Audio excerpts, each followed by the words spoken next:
চলে এলাম আবারও একটা নতুন ভিডিও নিয়ে। তো আজ কিন্তু খুব সহজ পদ্ধতিতে কিভাবে এই বাড়ির ঘড়িটাকে আমি একটা অন্য রূপ দিয়েছি, আজকে কিন্তু সেটাই আপনাদের সঙ্গে শেয়ার করব। খুব সহজেই কিন্তু এর নতুন রূপ একটা দিয়েছি। বানাতে ইচ্ছে করছিল অন্য কিছুই, কিন্তু হয়ে গেছে অন্য। যাই হোক, খুব অল্প সময়ের মধ্যেই কিন্তু এটা আমি বানিয়েছি। আর এটা কিন্তু যদিও অল্প সময় বলছি, কিন্তু তবুও আমার এক্সামের জন্য খুব বেশি সময় দিতে পারিনি, তাই এটা আমি 2 দিনের মধ্যেই কাজটা কমপ্লিট করলাম। ঘড়িটা অনেক সিম্পল আর অনেক দিন ধরেই পড়েছিল, অবশ্য নোংরাও হয়ে পড়েছিল।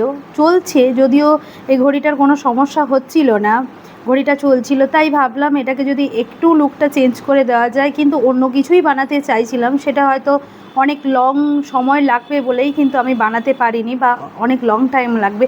তাই শর্টের মধ্যে কিছু বানানোর ইচ্ছে হয়েছে, তাই শর্টকাটের মধ্যেই কিছু বানিয়েছি।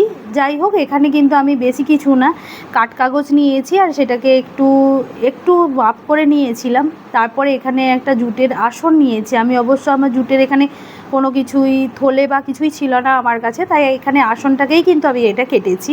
আসন নিয়েছি এখানে, আর প্রথমে একটা সাইডে নকশা দিয়ে এখানে কিন্তু এই জুটের আসনটাকে কেটে কেটে আমি এখানে বসিয়ে দিয়েছি কাঠ কাগজের ওপর।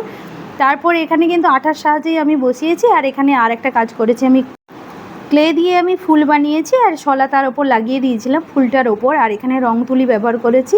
প্রথমে ঘড়িটার আমি চারপাশে আমি রং করে নিয়েছিলাম, এখানে লাল কালার দিয়েই রংটা করেছি। এটা কিন্তু বেশ দেখতে ভালো লাগছিল, খুব সিম্পলভাবেই মনে হচ্ছিল। তারপর ভাবলাম একটু কিছু বানানো যাক, তার জন্যই এটা বানিয়েছি। খুব সহজেই কিন্তু এটা বানানো যায়, আর এটা বানাতে এমন কিছু খরচও না আর এমন কিছু সময়ও না।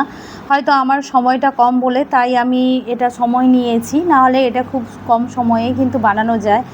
এটা অতটা দেখতে ভালো না, কারণ আমার কাছে হয়তো আমি অন্য কিছু চাইছিলাম, তাই অতটা ভালো লাগছে না। আপনাদের কাছে কেমন লাগছে আপনারা কিন্তু জানাবেন।